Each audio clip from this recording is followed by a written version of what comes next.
নমস্কার বন্ধু। গাছপ্রেমী মানুষ গাছকে নিয়ে তার কৌতূহলের যেমন শেষ নাই, ঠিক তেমনিভাবে গাছের সৌন্দর্যে মানুষ আকৃষ্ট হয়ে বাড়িতে বা ছাদে বিভিন্ন ধরনের গাছের বনসাই তৈরি করেন বা কিনে এনে রাখেন। এগুলো দেখুন, আমরা সাধারণত এগুলোকে চায়না বট বলি। আসলে এটি এক ধরনের প্রজাতি, বিভিন্ন অবয়বে এগুলোকে তৈরি করা হয়েছে।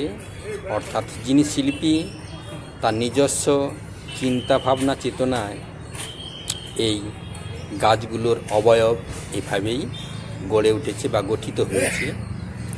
এখানে বিভিন্ন ধরনের চায়না বটের সাথে অ্যাডিনামও রয়েছে।